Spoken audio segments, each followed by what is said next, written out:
ating pag-aaralan. When it is painful, say Amen. Amen po ba? Amen. Part 2 po ito, mga kapatid. Kapag sinabi po natin, mga kapatid, gusto ko simulan sa bagay na ito, yung word na Amen. Lagi po natin niyang sinasabi o sinasambit lang, mga kapatid, kapag tayo po kilala po yung salita na yan sa panalangin. Ano? Yung salitang Amen. Pag sinabi natin Amen, mga kapatid, sabi dito, ito po ay kahalintulad ng wikang English na kung saan ay salitang firm, fixed, sure. And the related Hebrew verb also means to be reliable and to be trusted. Yan po ibig sabihin ng Amen. Na kapag aking simbahan ka at pumasok ka sa school, pag nagsasalita yung sir ninyo, hindi opo ang nasasabi po, kundi Amen. Kahit yata ikaw ay nasa bus na, bayad ka na to, Amen. Nakakatuwang salita, subalit ito po, mga kapatid, ay mayroong kahulugan na kung saan ay hindi lang natin napapansin ng maigi. Ang isang Tagalog, mga kapatid, ng meaning ng Amen o Amen sa wikang Tagalog, ay ibig sabihin ay matatag o matatag.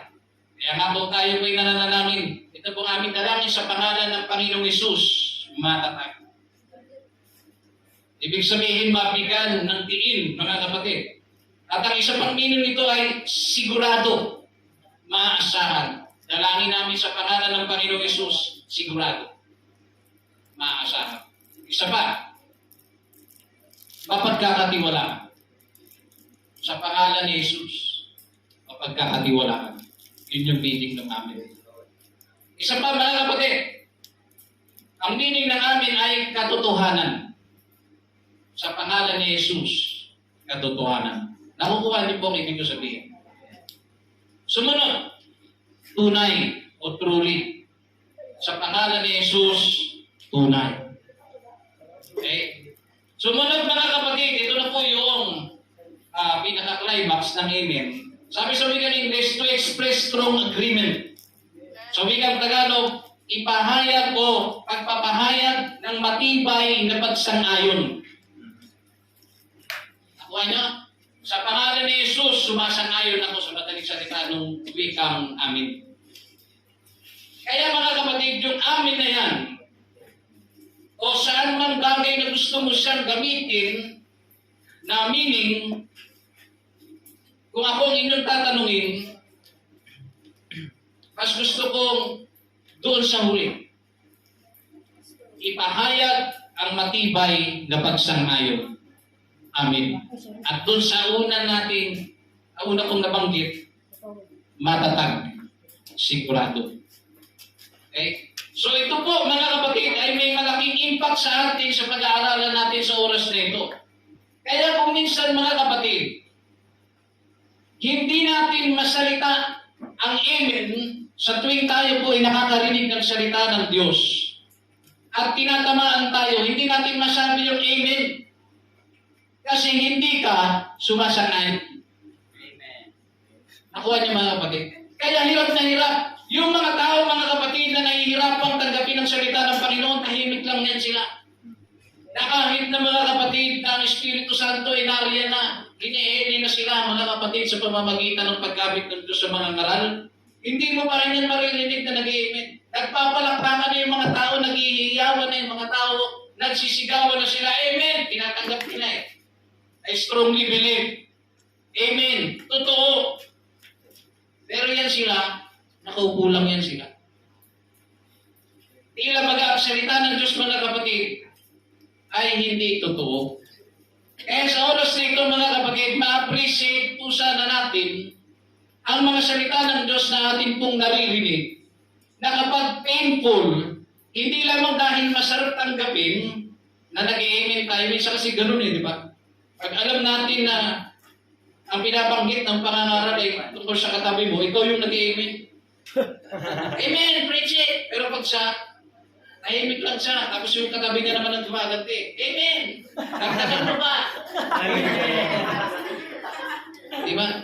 Ano ang punto ko mga kapatid? Mapamasarap man tanggapin ang salita ng Panginoon o ito man ay masakit, no? Dapat natin tinatanggap. Kaya nga mga kapatid, nandiyan dyan ang salitang amen. Amen po ba mga kapatid? Amen. Kaya sana mga kapatid, wag din tayo magtaka sa ibang mga churches nung pinag-aaralan ko ito. Kaya pala ako'y nanariwa, nanonood ako sa mga churches mga kapatid, na grabe yung mga tao, nagtatayuan pa, nagtatakbuhan pa. Pag nararamdaman nila yung salita ng Panginoon na tumatakbo sa buto, tumatakbo sila, amen, amen. Minsan sa dulo pa, maririnig mo, sumisigaw yung babae, amen! Hindi dahil may katabi silang yun ang pinagtatamaan, kundi dahil naniniwala sila na yung sinasabi ng mga ngaral ay salita ng Diyos. Kaya sila nagsasalita ng amen, mga kapatid. So ito po sana mga kapatid, kapag naramdam natin, when we hear that the word of God is painful, say amen.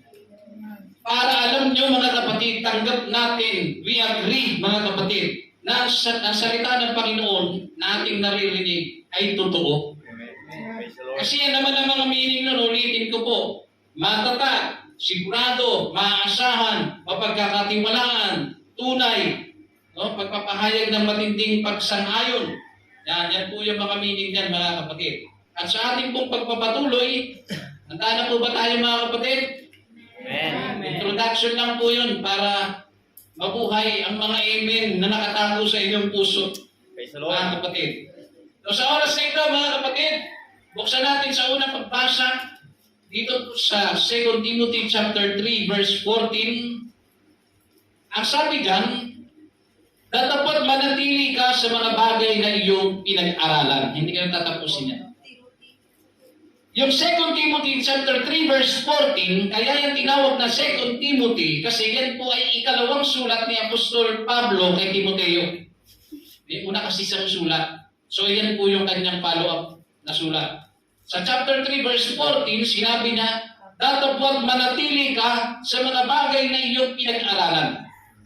Inuutusan sa pamamagitan ng sulat ni Apostol Pablo si Timoteo na si Timoteo ay dapat na manatili sa mga bagay na kanyang pinag-aralan. Kaya napaka-importante po sa usaping pag-aaral, sa usaping may pinag-aralan, hindi po nalalamangan ang taong may pinag-aralan. No? Hindi ka nagbumukhang mangmang. Nasa sobrang talino, ewan ko kung napanood niyo yun, yung vlogger na yun, pag malaki yung presyo nun, mura lang yan, tapos i-divide niya yun sa 100 at 365. Alam niyo? Tapos i-divide niya ulit yan sa 30 days. So, mura lang, di ba? Tapos yung babae, oo nga, no? Pero hindi nila alam. Niloloko lang nila sarili nila. Di ba? So, yun po mga kapatid, pag meron kang pinag-aralan, hindi ka po maiisahan. Okay? Kaya sinasabi ni Apostol Pablo kay Timoteo, manatili ka sa aral. Mag-stay ka doon. Kaya kung magmula nung ikaw ay sinilang, tinuruan ka ng iyong magulang ng 1 plus 1 equals 1, wag kang aalis doon. Manatili ka doon. Wag kang maniniwala sa tambay na nagsabi na magellan. Di ba? So kailangan mong manatili doon. At hanggang ngayon, naniniwala ako, matibay ang inyong pananampalataya na 1 plus 1 ay 2. Tama po ba? Amen. Magana na yung amen nyo. Okay? So 1 plus 1 is equals 2. So ibig sabihin, meron talagang standard of truth. Meron pong pamantayan talaga. Gaya ng kilohan, di ba? Meron pong timbangan yan eh. Bibili ka ng bigas, 1 kilo, hindi mo pwedeng gamitan ng ruler yan na pagmataas ng 12 inches. O, yan, 1 kilos ang 12 inches. Hindi po pwede.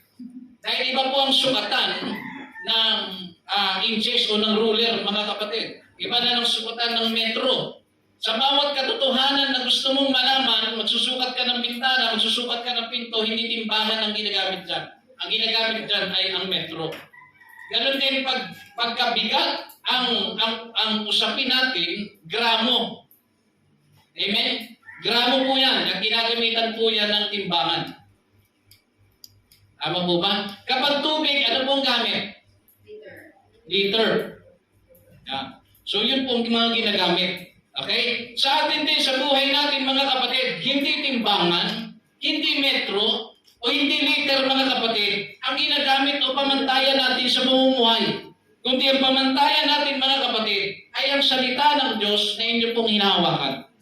Hindi po kayo maililigaw ng kahit na sino man na tao na magsabi sa inyo ng mga bagay na strange thing, yung kakaiba. No? Hanggat hindi mo nakikita sa Biblia ang nakasulat, hindi ka maniniwala. Kaya nga ganun tayo di ba?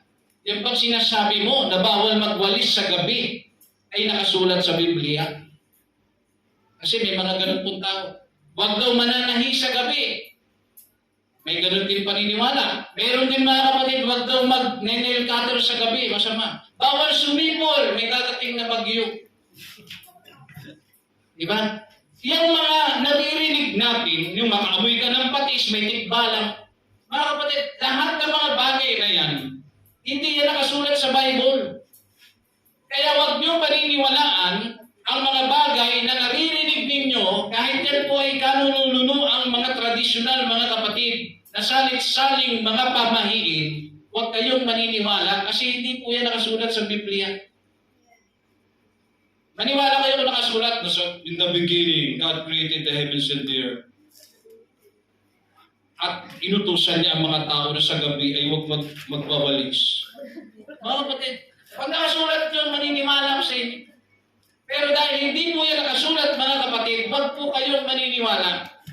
Doon po kayo maniwala, mga kapatid, sa nakasulat. Kaya sinasabi ni Apostol Pablo, manatili ka sa bagay na iyong pinag-aralan. Kaya ang tao na walang alam sa salita ng Diyos, nagiging mangmang kung tawagin. At dahil sa ay mangmang, wala siyang alam sa mga bagay na mga ang Diyos.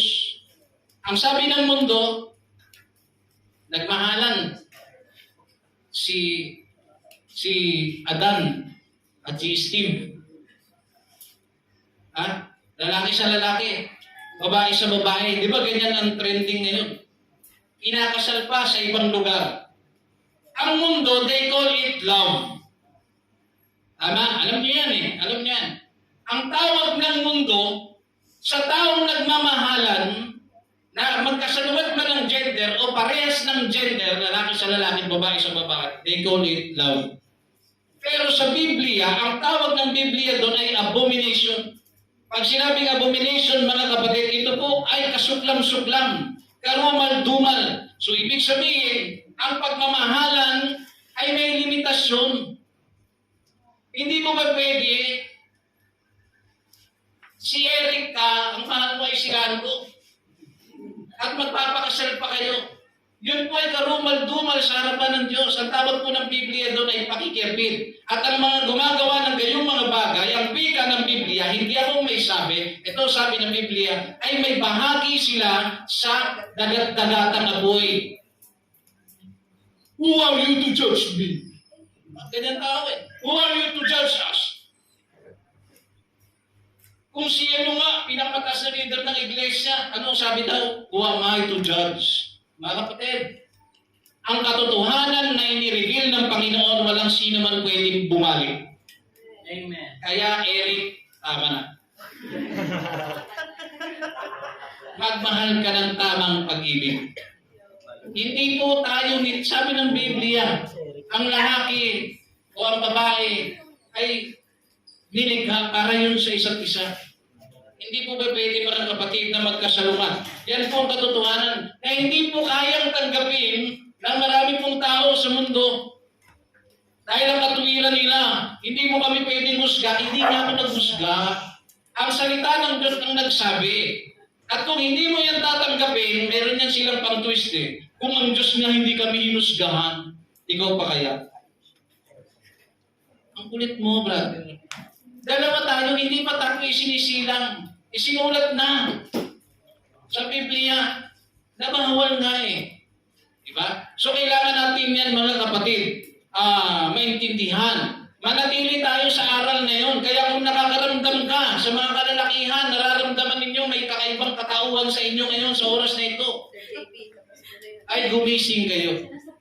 Ganon din sa kababaihan, kung nararamdaman mo may kakaiba sa iyo, mayroong imbis na babae ang galaw mo, pagdating sa umaga, siga ka.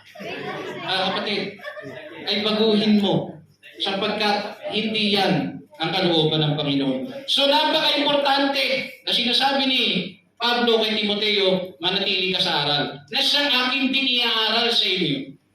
Manatili tayo sa aral ng Biblia. Bakit po? Bakit niya nasabi? Sabi sa 2 Timothy chapter 3 verse 15. Pwede ba akong papahingi ng tubig, mga kapatid? At mula sa pagkasanggol ay iyong nalalaman ang mga banal na kasulatan na makapagpapadunong sa iyo sa ikaliligtas sa pamamagitan ng pananampalataya kay Kristo Jesus. Babaybayin ko po ng mabagal para po maintindihan po natin. Ang sabi ni Pablo kay Timoteo, manatili ka sa akal. Bakit po? Sabi niya, magmula sa pagkasanggol ay iyong nalalaman ang mga banal na kasulatan na makapagpapadunong sa ikaliligtas sa pamamagitan ng pananampalataya kay Kristo Jesus. So, sinasabi niya doon na, alam mo yan, nung bata ka pa, sanggol ka pa, na ang mga aral sa Biblia o aral sa kasulatan ay nakapagpapadunong. Nakapagpapadunong. Pag sinabing nakakapagpadunong, mga kapatid, nakakapagpatalino, nakakapagpataas, mga kapatid, ng kaalaman. Hindi ka nagiging mangmang. Nakuha niyo, mga kapatid? So yung salita ng Diyos, mga kapatid, huwag natin i-underestimate yan. Kasi yung salita ng Diyos, marami pong binagong buhay yan. Amen. May bisyo ka, mag-upload ka ng application sa cellphone mo, hindi ka mababago niya. Sobrang daming binago ng salita ng Diyos. Mga pabating naging lalaki, tomboy naging babae. Dahil nagliwanag sa kanilang kaisipan eh. Meron lang talagang mga tao na bulag sa katotohanan at sinabi na ng Biblia yon. May mga tao na binulag ng sanlibutan ito upang hindi nila makita ang liwanag ng Diyos. So yun po, mga kapatid, ay given na may mga gano'n.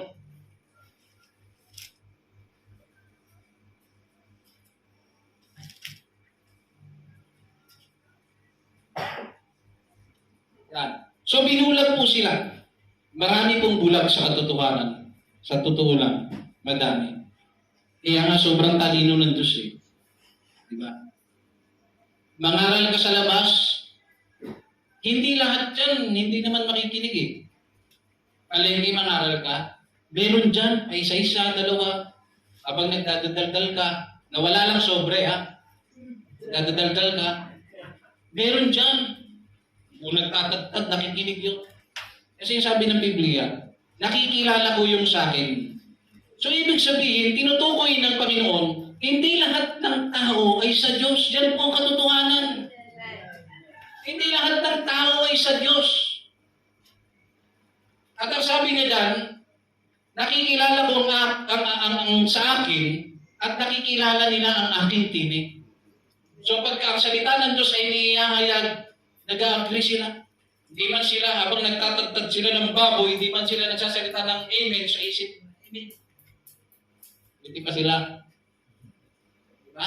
So dito natin makita, mga kapatid, na ang salita ng Diyos ay nakakapagpadunong sa ikaliligtas.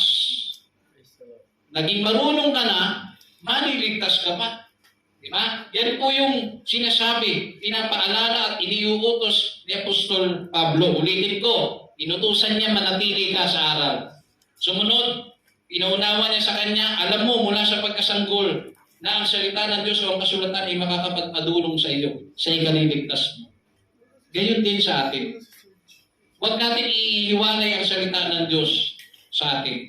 2 Timothy chapter 3 verse 16. Pwede bang paabot ng aking cellphone, mga kapatid? Sabi dito, ang lahat ng kasulatan na kinasihan ng Diyos ay mapapakinabangan din naman sa pagtuturo, sa pagsansala, sa pagsaway sa ikatututo na nasa katwiran. Mga kapatid, tingnan niyo po maigi. Ang sabi, ang lahat ng kasulatan, hawakan niyo Bible mo. Kaya ko inuha kanina. Sabi dito, ang lahat ng naririto, kinasihan ng Diyos. Pag sinabi yung kinasihan, mga kapatid, all scripture is given by inspiration sa wikang English. Pag sinabing inspiration, mga kapatid, hindi po nagsisinungaling. Hindi pwedeng magkamali. Yun po ang inspiration, mga kapatid. At pag sinabing inspiration, mga kapatid, God, ano sabi doon? Kung maalala ninyo? God is in it, and God is for it. Nalimutan nyo na mga kapatid, mga Bible school student. Ha? Sabi nga sa 2 Timothy 3:16, ang buong kasulatan ay kinasihan ng Diyos. Sa wikang Tagalog ng kinasihan, sa wikang English, breathe, hiningahan ng Diyos. Itong salita ng Diyos, mga kapatid, hiningahan ito. At isinulat po ito ng mga tao na kung saan ay inutusan ng Diyos na isulat. Kung unawaan ninyo. Eh sabi nila, hindi ako, ba't ako maniniwala sa aklat na ginawa ng tao? Yan po yung sinasabi ng mga mangmang na walang alam. Ba't di ka ako maniniwala dyan? Eh gawa lang ng tao yan. Totoo. Hindi naman yun sinasabi na mali ka doon. Pero, para kanino ba ito ginawa? Hindi naman sa unggoy, sa tao. Tao ang sumulat kasi tao ang pinagbibigyan, tao ang pinapaalamanan, mga kapatid, ng mga katwiran ng ating Panginoon. Sabihin, walang katotohanan, tao lang ang gumawa niyan, ba't ka maniniwala dyan? Ito po, bigyan ko kayo ng tip. Sabi mo, hindi ka naniniwala kasi gawa ng tao. Tatanungin kita ngayon, ano sa Biblia ang hindi mo pinaniniwalaan? Bigyan ko kayo ng isa. Ang sabi ng Biblia, mahalin mo ang iyong ama't ina nang lumawak ang iyong buhay, humaba ang iyong buhay. Kaya yung dahilan, mga kapatid, maraming mga anak ang namamatay ng maaga dahil sila po ay napastangan sa magulang. Ang utos ng Panginoon, mahalin mo ang iyong ama't ina nang sa ganon humaon ang iyong buhay. So, ibig sabihin, mga kapatid, ang isang paraan para humaba ang buhay mo kung ikaw ay anak, igalang mo ang iyong ama't ina. Basic. Sabi niya, igalang mo. Sabi mo, hindi ka naniniwala. Tama ba yung sinabi ng Biblia na igalang mo ang iyong ama't ina? O hindi? Tama. Sabi mo, tama. Ang sabi ng Biblia, mahalin mo ang iyong kaaway. Tama o mali? Tama. Pero itong bagay yung nakaka-twist.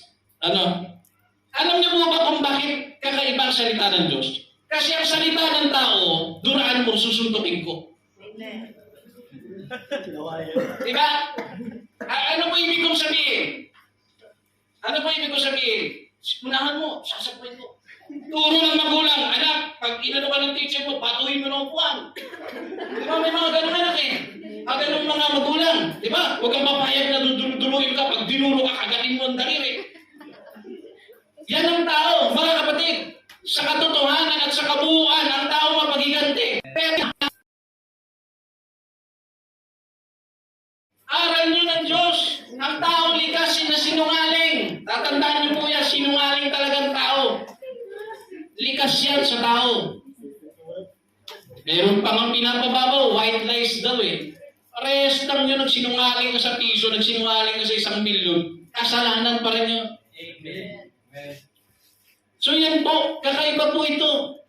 At ito lang po ang tanging aklat na bestseller in the world. Hindi yung mga bulaklak comics, yung mga kunin mo na ako, wala na ko ang buhay ko. Di ba yung mga mahilig sa mga pocketbook ng araw, lahat yan meron sila, pinapaupahan pa nga yan eh. Di ba? Sako-sakong pocketbook ang natapos na nila. Pero pagdating sa Panginoon, anong alam mo sa salita ng Diyos? Wala. Bakit?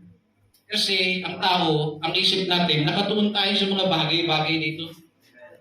Diba? Nawawalan tayo ng kaalaman tungkol dyan. So, pag sinabi mga kapatid ang salita ng Diyos, ibinigay po ito, inspired ito, wala po itong kasinungalingan, ito po ay ibinigay sa tao. Sabi niya, hindi ako naniniwala talaga dyan. Kanina pa tayo nag-uusap, ano ba talaga dito hindi mo pinaniniwalaan? Ilabas mo ang bersikulo ng mga bagay na hindi mo pinaniniwalaan. Ang sabi ng salita ng Diyos, hindi nyo ba alam na kayo ay templo ng Diyos? Alam mo ba na yung katawan mo, templo ng Diyos, kapatid? Kaya nga ako hindi naniniwala. Kasi paano magiging templo to? Ano to? Katawan to? Tingnan mo. Dahil yan sa kamangmangan. Pinapakita lang ng Diyos spiritually na ang ating katawan ay templo ng Diyos. Pag sinabing templo, meron dyan nananahan o nakatira. Okay? At ang sabi ng Biblia, ang sino mang sumira o gumiba sa templo na yan, ang sabi ng Panginoon ay gigibain ko rin. Kaya nga kung mapansin ninyo, di ba? Yung mga naninigarilyo, nagiinom, di ba? Nag-enjoy sila. O, YOLO lang tayo.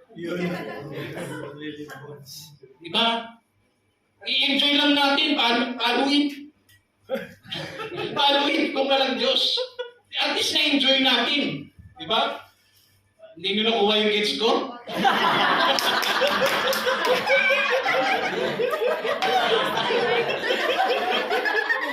Nakakagjarap kasi.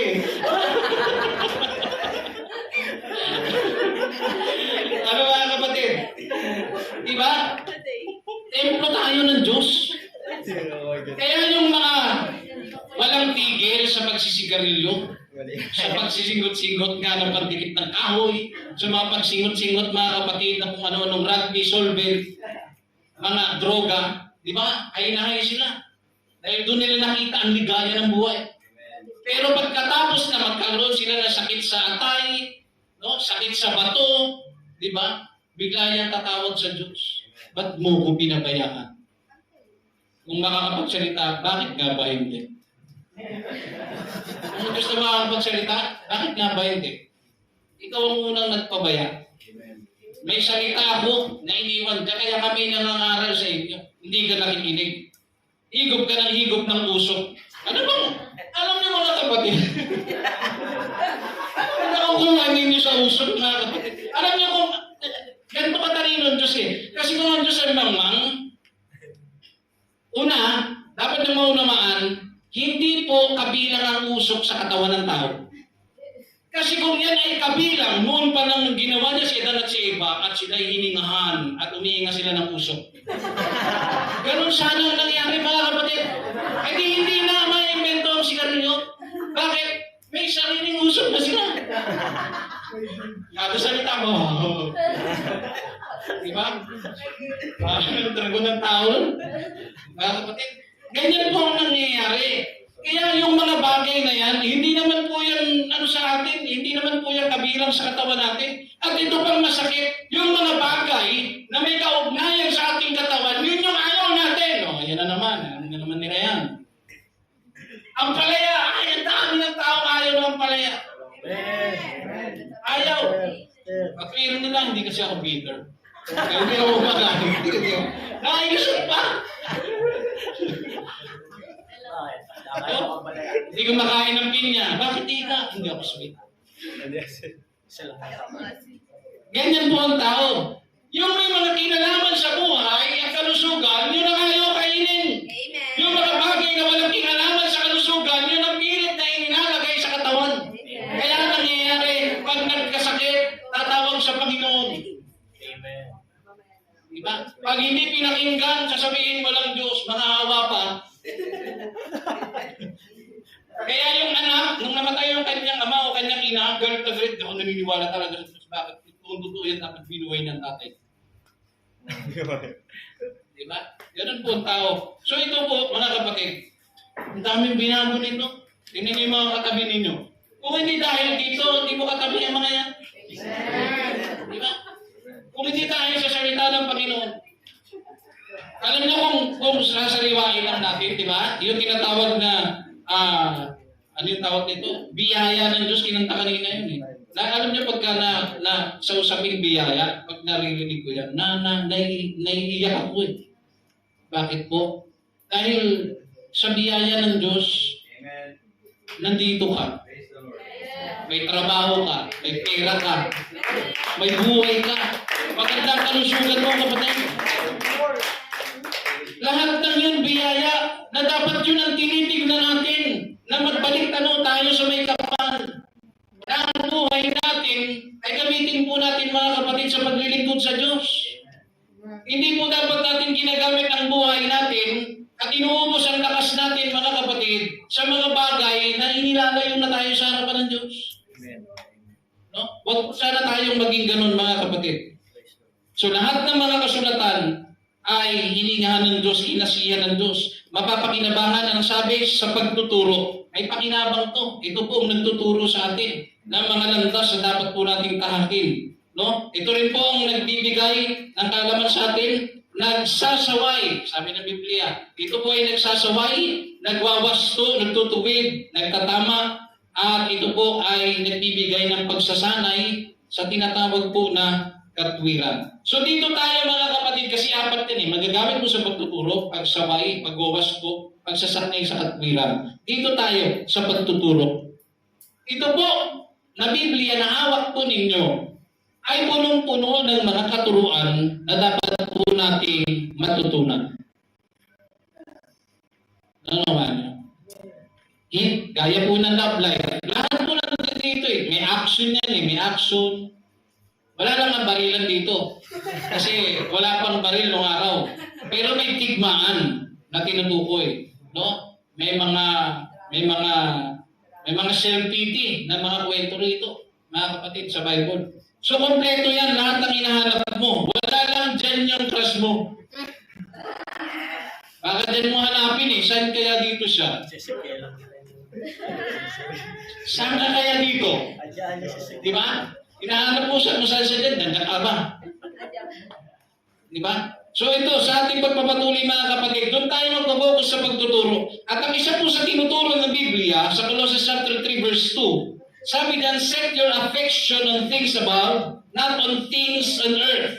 Sa wikang Tagalog, ang inyong pag-iisip sa mga bagay ilagak ninyo ang inyong pag-iisip sa mga bagay na nasa itaas, huwag sa mga bagay na nasa ibabaw ng lupa.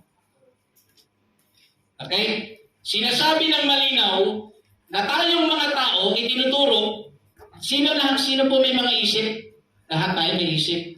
Ang bata may isip. Sabi niya, ilagak ninyo ang inyong pag-iisip sa mga bagay na nasa itaas. Ibig sabihin, yung heavenly things, mga bagay na pang Diyos, yun dapat nakalagak ang ating kaisipan doon. At pag sinabing lagak, mga kapatid, inilagay.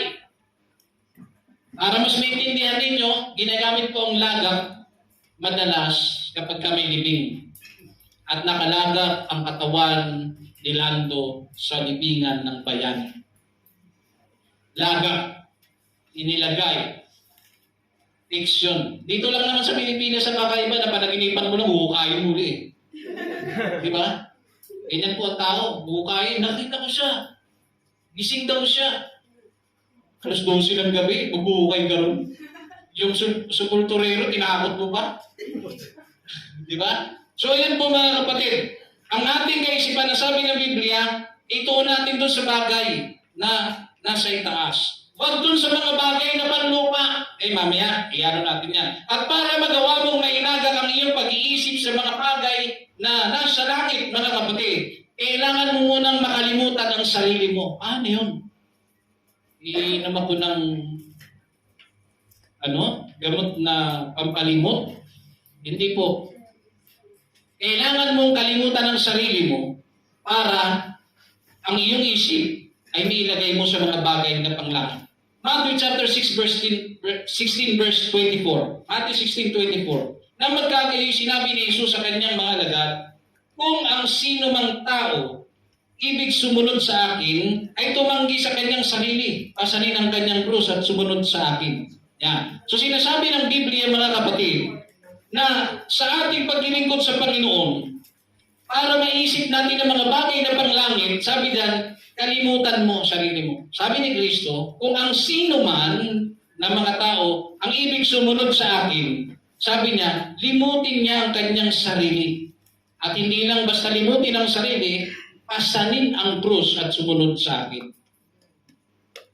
Naunawaan, kailangan po natin kalimutan ang ating sarili. Sa paanong paraan? Tara, simba tayo. Tinatamad ako eh. Tara, simba tayo. Madami pa kaming labahin. Simba tayo. Birthday ng tropa ko eh. Simba tayo. May fiesta eh. Magpapasan pa kami ng krus-krus. Ano po ibig sabihin na limutin ang sarili? Kalimutan mo yung mga excuses mo sa madaling salita, mga kapatid. Amen. Ang tao po, hindi niya malimutan ang kanyang sarili kasi marami tayong excuses sa buhay. Kaya ayaw ng tao, naturally, mga kapatid, naturally born ng tao, hindi po sila palasamba sa Diyos. Amen. Kaya nga ang tao, mga kapatid, yung tao na legit na taga-sanlibutan na walang alam o walang kinikilalang Panginoon. Sila po yung mga tao, mga kapatid, na hindi sila palasamba. Naunamaan niyo, mga kapatid. At dahil hindi sila palasamba, hindi nila kayang limutin ang sarili. Iruin mo oras ng pagsamba, araw ng pagsamba. Tara, samba tayo. Ano eh? Kailangan ko ng pera eh. Tama po ba o mali? Tama. Amen. Tama. Tayong mga tao, naturally, because of financial needs, hindi natin makalimutan ang ating sarili. Amen. To the point na mas nakakalimutan natin ang Panginoon, wag lang makalimutan yung patungkol sa mga bagay sa ating sarili. Nakuha niyo? Ganyan po ang tao. Kaya sinasabi, limutin niyo sarili niyo. Kasi kung hindi niyo nilimutin ang sarili ninyo, mga kapatid, hindi niyo maiisip ang mga bagay na pang Diyos. Nakuha niyo, mga kapatid? Magbago ka na. Ang hirap talaga eh. Nasanay na ako sa usok. Hindi ko na kaya. Hindi ko kaya. Gusto ko sana talagang magsimba, maglingkod sa Panginoon, kaso hindi ko kayang tanggalin eh. Hindi ko kayang tanggalin ang pag-iinom, hindi ko kayang tanggalin ang pagsisigarilyo. Pero alam ng Diyos, gusto kong sumamba. Pero hindi ko kayang tanggalin. Yan yung sinasabi ng Biblia. Ang ibig nino mang sumunod sa akin, limutin niya ang patungkol sa sarili niya. Limutin mo ang sigarilyo. Limutin mo ang alak. Harapin mo ang Panginoon. Maglingkod ka sa Panginoon, mga kapatid, kasi pagdating naman sa langit, benepisyo mo naman yun eh. At wala pong sigarilyo at inumin sa langit. Hindi ka para dun. Pagka dito pa lang sa lupa, hindi mo kayang baguhin ang sarili. Kuha niyo, mga kapatid. Ngayon po, sa ating pong pagpapatuloy, limutin mo ang iyong sarili, pasanin mo ang iyong krus at sumunod ka kay Kristo. Pag sinabing krus, mga kapatid, ito po ay nagsisimbolize ng kabigatan ng buhay. Alam niyo yung tipong kahit bigat na bigat ka na sa buhay, nagawa mong kalimutan ng sarili mo, tapos yung mga hangarin mo sa buhay, pinasan mo para lang makaabante ka kay Kristo. Yung mga bagay, mga kapatid, na nagpapabigat sa iyo, pasan-pasan mo yun. May mga sarili kang problema pero kinalilimutan mo yan alang-alang sa paglilingkod mo sa ating Panginoong Jesucristo. Yung mga hirap, kabigatan ng buhay, yan ang nagsisimbolo, mga kapatid, ng cross. Kasi bigat yun eh. Load yun. So lahat tayo may load. Hindi ko nga lang alam kung anong klaseng load dyan. Hindi po ako tumutukoy sa cellphone ha. May load, may kabigatan, mga kapatid. Meron tayong kabigatan. Ano po ba ang kabigatan ng bawat isa sa atin? Yung nakikita ko ang pamilya ko na nahihirapan. Kasi mahirap lang kami. Anong kabigatan mo, sister? Yung aking pag-aaral, gusto ko po makatapos. Kaya pinipilit kong mag-aaral. Pinipilit kong mangalakal. Yun yung kabigatan ng buhay niya. Nabitbit niya habang naglilingkod sa Diyos. Yun ang pinupunto, mga kapatid, ng aral na ito. Kalimutan mo yung ukol sa sarili mo. No? Pasanin mo ang iyong krus. Kasi tandaan mo, kahit na ikaw ay may bisyo, may load ka pa rin sa buhay. Amen. Minsan mga tao, dinadaan sa sa pag-iinom dahil bigat na sila sa mga problema nila. Tignan nyo gaano katindi yun. Lumayo ka na sa Panginoon, no? In-entertain mo ang para sa sarili mo, tapos yung bigat na meron ka, yun ang naging dahilan, kaya sumanga ka. Di ba? Ganun po lalo na sa lalaki. Bawasakin ko ng buhay ko, pre. Iniwan daw siya. Malamal ko siya, pinagkatiwala ko lahat sa kanya, pati ang wallet ko. Ngayon wala ako, iniwan niya ako nag-iisa. Para mag-inom. May pera ka ba, pre? Ang nga pala. Nasa kanyang wallet ko. Mga kapatid, ano bang nangyayari mga kapatid? Yung mga kabigatan sa buhay kung minsan, kapag hindi mo pinasan yan, binaba mo yan, di ba? Pag bigat ka, di ba, ibaba, tendency ng mabigat na bagay, ibababa mo. Magpapahinga ka. Ano susunod na gagawin ng tao? Binaba! Itong bigat. Nagpahinga. Bumili records. Bumili mga kapatid ng pangbisyo. Ayun sila, nagpakasama. Kaya minsan yung mga tao, sumasama sila dahil sa mga nangyayari sa buhay nila. Minsan may mga galit sila pag nakakarinig sila ng tatay. Galit na galit sila pag nakakarinig sila ng tatay kasi sila, naranasan nilang walang tatay. Kaya pag graduation, ganyan, mamamatay din ng tatay. Galit na galit siya. Bakit? Kasi hindi nila naranasan. Sumasama ang tao dahil sa mga naranasan, nakikita at naririnig niya. So ganun din ang nangyayari mga kapatid. Kaya sinasabi ni Kristo, limutin mo kung sino man sa inyo ang ibig sumunod sa akin, limutin mo ang tungkol sa sarili mo. Pasanin mo lahat ng kabigatan mo sa buhay. Sumunod ka sa akin. Yun ang gusto ng Panginoon.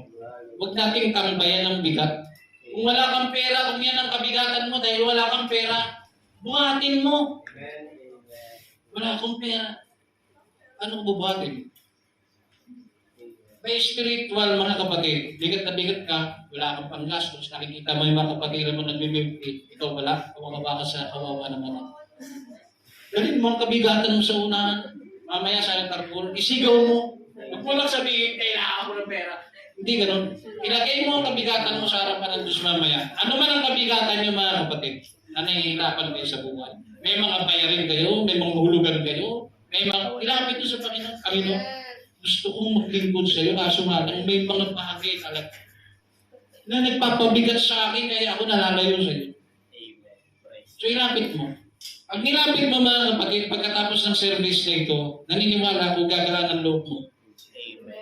At magpapatuloy ka sa paglilingkod. So yun po, para maisip natin ang ating isipan sa mga bagay na panlangit, kailangan natin kalimutan ang ating mga sarili. Pasanin natin ang ating mga kabigatan at sumunod sa Panginoong Jesucristo. At para lubusan mo yung magawa mga kapatid, dapat nasa estado ka na mas dominante na ang iyong spiritual kaysa sa iyong carnality. Ibig sabihin, spiritual, carnality o karnalidad. Karnal. Pag sinabing karnal, makalamang gawain. Yung puro lang pang sanlibutan. Ganyan. Inom, ganyan, babae. Para may isipan mo sa langit, kalimutan mo sarili mo. At pag nakalimutan mo ng sarili mo, nagpapakita yan na mas mataas na ngayon, nasa estado ka na mas mataas na ang iyong spiritualidad kaysa sa iyong karnalidad. Ibig sabihin, ikaw yung tipo ng taong hindi ka napapatugso sa pera. Hindi ka napapatugso sa bisyo. Hindi ka napapatugso mga kapatid sa mga anuhan ng sanlibutan. Ikaw yung tipong stand firm ka sa iyong pinaniniwalaan na maglilingkod ka sa Diyos hanggang kamatayan. Sila yung mga tao, mga kapatid na nananatili hanggang wakas. Nakuha niyo? Sila yung mga tao na hindi magpapalit ang Panginoon sa kahit anong yaman ng mundo. Ganda ng trabaho na to. 30,000, brother. Insenas pa lang to. 30,000. Insenas. Magpamangsa ka lang ng tinapay. Pag tinanggap mo nga lang, ito ang consequences. Sa ibang bansa kasi yun. Sa Saudi yun. Iisip ka. Pag ikaw ay mas mataas ang karnalidad mo kaysa sa spiritual mo, igagrab mo yun, di ka na mag-iisip. Nakuha niya mga kapatid, bakit? Sa kinabukasan ko to, para sa pamilya ko to, para sa lahat ito. To the point, hindi na yan magpapaalam sa pastor na. Hindi na yan hihingi ng payo. Hindi na yan mga kapatid sasangguni sa Diyos. Bakit mga kapatid? Dahil siya po mas nangingibabaw, mas dominante sa kanya ang makalamang pagnanais. Kaya doon siya, sisiksik sa doon, insenas. Yumaman siya. Nagawa niya ang gusto niya mga kapatid. Subalit hindi niya nagawa ang gusto ng Panginoon, plano ng Diyos para sa kanyang buhay. Naunawaan natin mga kapatid. So para magawa mo na ikaw ay mag-isip ng mga bagay na panlangit, kailangan pong tumaas ang antas, matured ka na mga kapatid, mas dominante ka na sa spiritual. Hindi ka na yung tao na kung saan masakit lang yung kamay mo. Di ba may mga tao, masakit ang kamay, masakit ang paa, masakit ang balakang. Brother, tara, simba tayo. Masakit ang paa mo. Pero makikita mo hapon, naglalaro ng basketball. Di ba mga kapatid? Kung nasakit ang paa mo, kung nailalakad mo pa yan, lumakad ka. Sumamba ka sa Panginoon. Ang isa lang naman rason kung bakit ayaw ng tao na pabalik-balik sa church. Kasi una, hindi nila alam ang halaga ng Diyos sa buhay nila.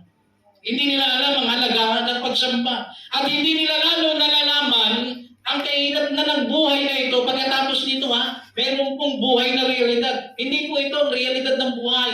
Dito sa lupang ating ginagalawan, hindi po ito ang realidad. Ang tunay na buhay pagkatapos nito. Kung doon ka sa langit, o doon ka sa impyerno. Yan po ang aral ng Biblia. So kailangan po maging dominante po ang ating pag-iisip. Halimbawa, nasaktan ka sa buhay, iniwang ka, nakasitahan mo, o iniwang ka ng kaibigan mo, o hindi ka na pinapansin ng mama at papa mo. Hindi yan ang magiging dahilan para hindi ka sumamba sa Diyos. Kahit ako hindi nyo pansinin, kahit iwan nyo ako. Pero huwag mo naman salitain, isip lang ba? Para hindi ka maka-offend. Maglilingkod ako sa Diyos. Hindi naman dahil sa mga bagay na yan kaya ako maglilingkod. Diyos ang maglilingkod sa akin. Kaya maglilingkod ako sa Diyos. Di ba? Magmula ngayon, pag naglingkod ka sa Panginoon, hindi mo na kami tropa. Ganyan. Di ba? Natural sa magkakaibigan, sa sanlibutan hindi naglilingkod sa Diyos. Pag inom, saan? Pag simba, ayun na lang. Medyo nagtawa kapatid. Kasi piling nila wala silang nakukuha. Di ba? Pero kapag ang church, mayaman ang church, kung lahat ng sisimba, meron kang isang sakong bigas ka pa. Puno ito. Linggo-linggo may isang sakong bigas. Pero tingin nyo kaya, sila kaya ay sasamba dahil sa Diyos. Sasamba sila dahil sa bigas. Kaya nga ganito katalino ang Diyos Ang buhay na walang hanggan ay para sa mga taong interesado kahit walang interes na dumadating. Nakuha niyo mga kapatid. Ganun po sana ang ating maging layunin mga kapatid sa ating pagparito. Ngayon ito po ang tanong. Bakit ba ayaw ng Diyos? Gaya ng sinabi niya po dito sa Colossus 3:2, ang inyong pag-iisip o ilagak ninyo ang inyong pag-iisip sa mga bagay na nasa itaas, huwag sa mga bagay na nasa ibabaw ng lupa. Bakit kaya niya itinuturo sa atin na huwag natin isipin ang mga bagay na panlupa? Bakit kaya? Sabi dito 1 Corinthians chapter 7 verse 31. Sabi po sa salin ng ang salita ng Diyos. Sa version na ito mga kapatid, ito po ang sinasabi ng Biblia. Ang mga gumagamit, mababaw na version po ito ang mga gumagamit ng mga bagay dito sa mundo ay hindi dapat mawili sa mga bagay na ito. Dahil ang mga bagay sa mundong ito ay lilipas. Naunawaan mga kapatid. Kaya pala, nais ng Panginoon na ang bawat isa sa atin ay mag-isip ng panlangit at para magawa mo yan, kalimutan mo ang iyong sarili, pasanin mo krus, sumunod ka kay Kristo. Okay? Para magawa mo yan mga kapatid, yung bagay na yan, kailangan mong susunod. Isa pa, ipinahayag sa atin ng Diyos, lilipas ng lahat ng bagay dito. Walang bagay na mananatiling nakatayo pag ang Diyos, mga kapatid, ay nagsimulang maghari na. Amen. Walang bagay, mga kapatid, na maaaring makapanatili. So huwag nating ilagak, mga kapatid, ang mga isipan natin sa mga bagay na temporal. Pag sinabing temporal, mga bagay na panandalian lang. Kundi ilagak natin ang ating kaisipan sa mga bagay na eternal. At sinabing eternal, yung pang walang hanggan.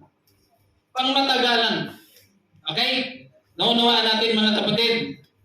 Ito po ang aking sasabihin sa inyo. Sa mundo na ito, na ating ginagalawan, mga kapatid, maraming tao, ang kanilang kaisipan ay nakaset sa mga bagay na panglupa. At para maunawaan nyo, sila yung mga tao na mapaghangat sa buhay. Gusto ko ng kotse. Gusto ko ng car. Gusto ko ng house. Gusto ko ng bahay. Baka kasi may Amerikano dito,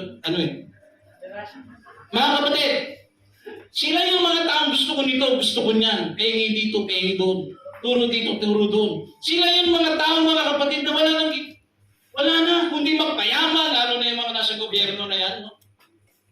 Mayaman na. Nagnanakaw pa sa kaban ng bayan. Di ba? Tambay ka na, nagnanakaw ka rin. Di ba? Mga bagay, mga kapatid, na mga nasa sanlibutan, yun ang nasa. Hindi ko maintindihan. Sabagay, galing din naman ako doon, hindi ko sila masisi. Dahil lang sa biyaya ng Diyos, kaya ako nalaman ang katotohanan. Pero kung iisipin ninyo, reklamo ka ng reklamo sa taas ng bigas, sa gin, hindi ka nagre-reklamo. Reklamo ka sa mahal ng bigas, sa sigarilyo, hindi ka nagre-reklamo. Nabusog ka ba sa sigarilyo? Nakakabusog ba ka na? Diba? Reklamo tayo ng reklamo. Alam niyo, mga kapatid, ang mundong ito palala. Amen. Praise the Lord. Hindi po ito pakalma. Palala ang mundo, mga kapatid. So ito, puro makasanlibutan. Ayaw sumimba sa Panginoon. Gustong magtrumpo. Ayaw magsimba sa Panginoon. Gustong maglaro. Gusto mag-basketball. Pinagpapalit ang mga bagay na eternal sa mga bagay na temporal. Diba? To the point, mga kapatid, na sinasamba mo na yung girlfriend mo. Oh, bakit ka? Mansari natin ngayon.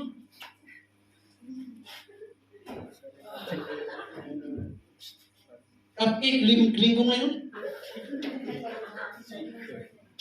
Magbigay tayo ng oras sa Diyos. Wala kami time sa akin. Ganyan mga babae. Wala ka ng time. Ganyan.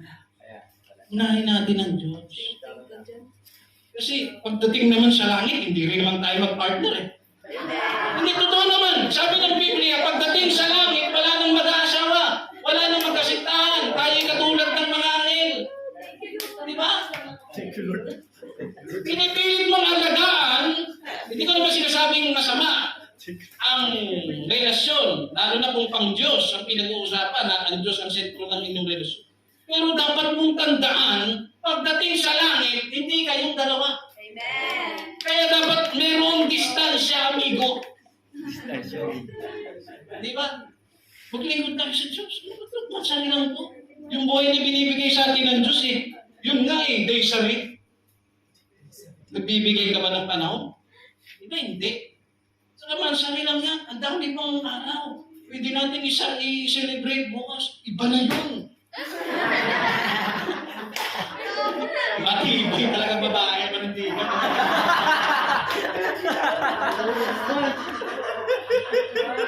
Sabi nga niya Pastor Pablo, di ba? Manatili ka sa bagay na iyong pinag-aralan. Pero hindi naman tinutokay ng Biblia ba? Tara naman, this is the day that the Lord has made. Inilusot pa ang Biblia, mga kapatid. Oo, this is the day that the Lord has made. Diba? Mga kapatid, pwede, alam nyo, pagdating sa Panginoon, kahit na ano kahalaga, pag oras ng Panginoon, kailangan mo iwan. Sabi, kalimutan mo sarili mo. Amen. Kalimutan natin sarili natin. Sige, kakalimutan na kita. Hindi ka rin yun, mga kapatid. Kailangan marunong tayo magbigay daan pagdating po sa mga bagay na pang Diyos. Yun tinitignan natin. Huwag tayo sa temporal. Huwag kayong pasilaw sa salapi, mga kapatid. Na kapag ka malaki ang sahod, kahit hindi ka na makasamba, okay lang. Huwag kayong pasilaw, mga kapatid, sa mga magagandang trabaho to the point, mga kapatid, na okay lang sa inyo na huwag kang magsimba. Basta lang makamit mo yung pinapangarap mong car na kotse. Diba? Gusto mo makuha? O di nakuha mo na? Meron kang Lamborghini. Tapos, dalawang Skygo. Ayaw ko ipatin. Meron kang 3 bahay. Lahat. Binigay na. Napunta na lahat sa iyo, lahat ng bagay dahil sa pagnanasa ng iyong kagustuhan. Ay ayaw mo maglingkod sa Diyos. Ang dami man din na gusto ko. Gusto ko maglingkod sa Panginoon, pero kailangan may ayos muna ang sarili ko. Ang mga pamilya ko, kailangan meron silang bahay. Mga kapatid ko, nakatapos na. May nagtatatlo na silang mga anak. Mga kapatid, gusto mo mag-set ng mga bagay, tatandaan niyo po, ang nasa kapangyarihan ng Diyos, ang pag-set ng video. Amen. Hindi mo pa pwedeng hindi mo na makapaglingkod hanggat hindi ako bayad ng utang ko. Pinagsasabi mo. Dahil sa utang, pinagpalit mo ang Diyos. Di ba? Ikunin ng Diyos ang buhay mo ngayong gabi. Sino makikinabang sa utang mo? Happy. Ha? Ito mga kapatid, ito lang isipin ninyo. Bakit may pagpapalit ang Panginoon sa mga bagay na may katapusan, gayong meron namang mga bagay na pang walang katapusan? Amen. Di ba? Gusto mo ng ganito. Ang taas pa ng pamantayan mo. Oh, gusto ko sa magiging kasama ko sa buhay, gusto ko maganda. Lumuluma yan. Tumatanda yan. Pumapakit ang itsura niya.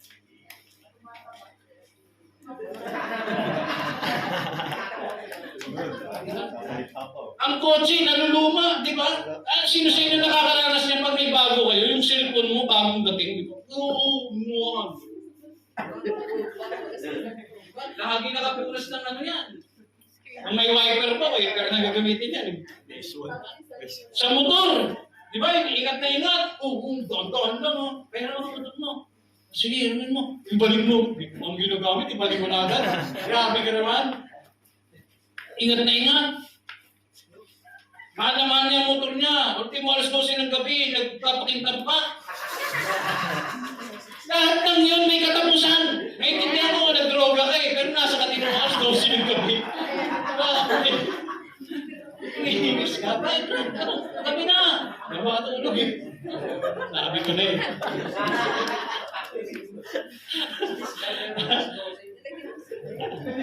Kapatid ha, huwag niyong gugulin. Huwag natin gugulin, mga kapatid, ang ating buhay sa mga bagay na mayroong katapusan. Meron merong eternal na paparating. Doon natin dapat tignan ang ating sarili. Kung ikaw gusto mo maging engineer dito, matatapos din ang pagiging engineer mo. Lahat tayo ilalagay sa kahon na pariyaba. Tapos ilang metro, ang laki ng lupa, ang yaman ko. Oo, pag ikaw inilibing, ganyan ang nasukat mo, ang dami mong lupa, pero ang portion mo, yan lang ang kailangan mo. Yan lang ang kailangan mo. Anong mundo mga kapatid? Lahat ng mga pinaghihirapan natin, hindi mo rin yan pakikinabangan. Amen. Amen. Pero yung buhay mo, kahit wala ka ngayon, mga kapatid, wala kang bahay, wala kang kahit ano, Diyos na ang nasa isipan mo. Paglingkuran mo lang ang Diyos, mga kapatid. Alam niyo, pagdating ng panahon, yun lang naman inaantay natin na event din. Pagtunog ng trumpeta. Pag tumunog ang trumpeta at naka-align ka sa paglilingkod sa Panginoon, yes. Yes, Lord. Bakit? Di ba ang sabi ng Biblia, pag tunog ng trumpeta, kukunin niya ang lahat ng mga mananampalataya. So hindi po lahat ng tao, baka pagkamalian niyo po.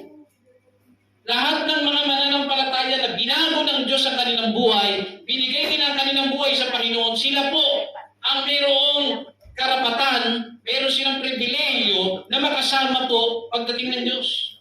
So saan tayo pupunta? Siyempre sa kalangitan. Mapupunta po sa langit ang mga tao na naglingkod. Kaya mga kapatid, ito lang ang aking masasabi sa inyo. Huwag yung masyadong pagkukulan ng pansin ang mga bagay na temporal. Maigi pa, ang inyong buhay, gugulin ninyo sa kung paano nyo mapaglilingkuran ng Diyos. Ganyan po ang tao mga kapatid. Kaya sa atin mga kapatid, malapit na tayo magtapos mga kapatid.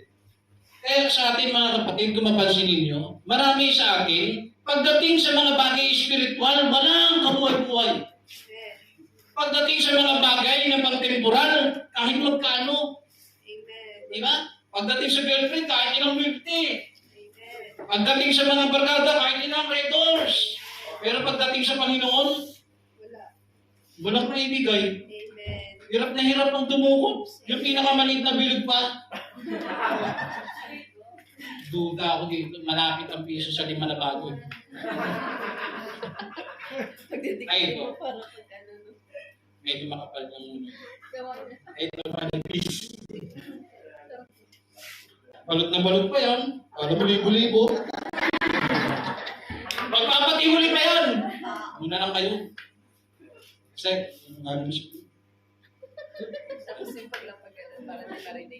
imagine ha, Diyos na nagbigay ng buhay sa iyo. Diyos ng dahilan kung bakit ka may nanay at tatay. Kahit mahirap ka, nakakakain ka ng maayos. Kahit hindi mataas ang sweldo mo, may trabaho ka. Lahat ng biyaya at pagpapalang ibinibigay sa iyo ng Panginoon, ibinigay niya sa iyo, tapos susuklian mo sila ng piso. Piso lang kinikita mo, ibibigay mo sa paghandog mo, piso. Hindi po ito mga kapatid pag-discriminate. Ito po ay pagbibigay ng awareness sa inyo. Ako pinagsasalita doon sa may mga trabaho, hindi po sa tambay. Trabaho kayo, binigyan kayo ng Diyos ng mga pagpapala. Pagdating sa mga bagay eternal, hindi natin magawa. Di ba kaya nga nakakalungkot mga kapatid, no? Yung mga pagkakataon na pagka meron tayong mga gawain sa loob ng church, di ba? Meron tayong mga project, di ba? Hindi po ako nagpaparinig, ha? Sasabihin ko lang sa inyo kung nasa ang estado na kayo. Dahil kung dominante ang spiritual ninyo na pagkakakilala sa Panginoon, dapat active kayo to support the church. Bakit? Yung mga bagay na pang-iglesia, yan ay bagay na pang-Diyos. Nagbibigay ng kaluwalhatian sa Panginoon. At ang mahirap pa nito, hindi ka na nga bahagi, reklamo ka pa. Amen. Diba? Ano naman? Ano na naman kaya? Ano ba yan? Nag-iisip ka nung, ano ba yan mga kapatid? Mag-isip nga tayo.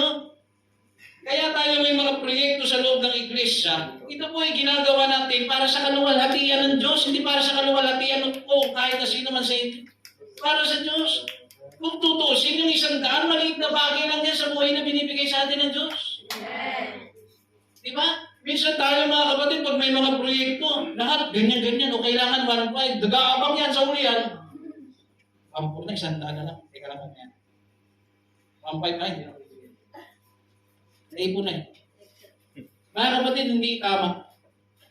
Inuulit ko, kung ikaw ay nasa dominanting sitwasyon na mas mataas ng iyong spiritual na pagkakilala at paglilingkod, malago ka na sa Panginoon. Pag nakita mong naka-plug yan mga kapatid sa GC, isa ka na agad dyan. Hindi ka na nagpapatumpik-tumpik dyan. Hindi yung pag ganun, minsan yung, ewan ko kung ano bang tawag doon, yung hindi mo na maririnig yung notification. Nakamute. Nakamute. Isipin nyo, i-mute kaya kayo ng Diyos. Diba? Wala tayong magagawa mga kapatid pag pinag tayo ng Diyos. Diba? Isipin nyo na lang. Itong mga bagay na ginagawa natin ay para sa kaluwalhatian ng Diyos, hindi dapat natin ito pinanghihinayan. Hindi ba kasi nanghihinayan? Ganyan. Pero pag nag-birthday ka, diba? Nag-date kayo, tumatambay ka doon sa tourist farm mag-isa, hindi ka naman nagreklamo. Diba? Ayos to. Huwag tayo sanang ganun mga kapatid. Isipin natin yung mga bagay na pang-eternal.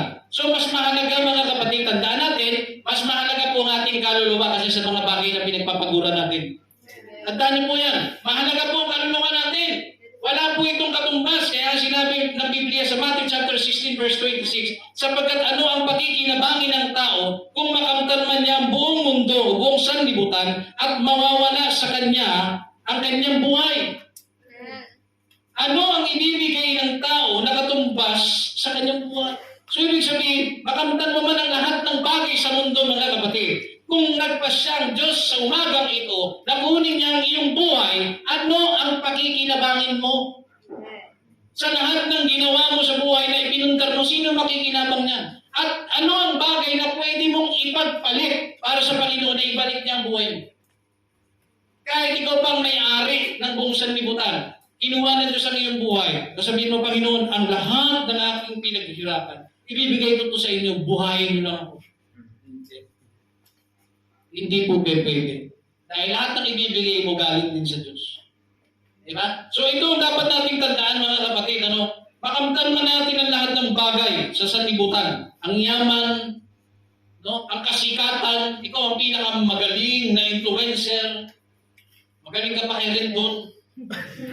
Mga kapatid, magaling ka ba sana magaling? Lahat na nasa iyo na. No? Lahat na. Pera, katanyagan, lahat. Sa'yo na. Pero sa oras na magpasya ang Diyos na bawiin ang buhay mo, saan ka pupulutin? Isipin niyo mga kapatid, ano bang dahilan na pwede natin idahilan sa Panginoon na hindi natin sa paglingkuran? Wala kang trabaho? Ayaw mo maglingkod sa Panginoon? Mababaw. Malungkot ka, ayaw mo maglingkod sa Panginoon? Mababaw. May lakad kayo, may labahan ka, may basketball kayo, may gala kayo, meron kang taping. Mga kapatid, walang may papalit dito sa Diyos na ating pinaglilingkuran. Alam niyo mga kapatid, sa Luke chapter 12 verse 15, sa huling versikulo na ating pag-aaral, maging mapagpasalamat tayo, Sabi dito, at sinabi niya sa kanila, manganmasid kayo, at kayo'y mag-ingat sa lahat ng kasakiman, sapagkat ang buhay ng tao ay hindi sa kasaganaan ng kanyang tinatangkilik. Sa madaling salita, hindi po ang kayamanan ang pamantayan sa buhay na ito. Inuulit ko po, mga kapatid, sinabi ni Kristo, mag-ingat kayo sa lahat ng kasakiman. Baka nagiging sakim na tayo, mga kapatid, ha? Mag-ingat tayo dyan. Sapagkat ang buhay ng tao ay hindi sa kasaganahan ng kanyang tinatangkilik. So hindi po dahil sa salapi. Hindi po sukatan ang kayamanan sa buhay na ito.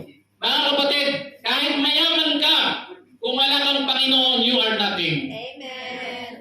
Subalit kahit mahirap ka, kung meron kang Diyos na kinikilala mga kapatid, darating ang panahon, ang mayaman at mahirap ay haharap sa hukuman ng Diyos at ang pagpapalain at ang mabibigyan ng buhay na walang hanggan ay yung tao na sumunod sa ating Panginoon. Kailangan po nating sumunod mga kapatid. So hindi po pamantayan ang kayamanan na kapag mayaman ka na, mapunta ka sa langit. Alam niyo, pagdating sa langit, sa oras na tayo uukuman ng Diyos mga kapatid, hindi naman niya itatanong ikaw, ano ang narating mo? Ako po ay summa cum laude. Sige, doon ka sa room 2. Hindi po ganun mga kapatid. Amen. Sa buhay na ito mga kapatid, pagdating ng pag-uukom, ang pamantayan ng Diyos ay ang kanyang salita. Pag hindi po natin sa sinunod, tayo po ay mapapahamak. Sa oras na ito mga kapatid, bago tayo magtapos, kumain tayo mga kapatid.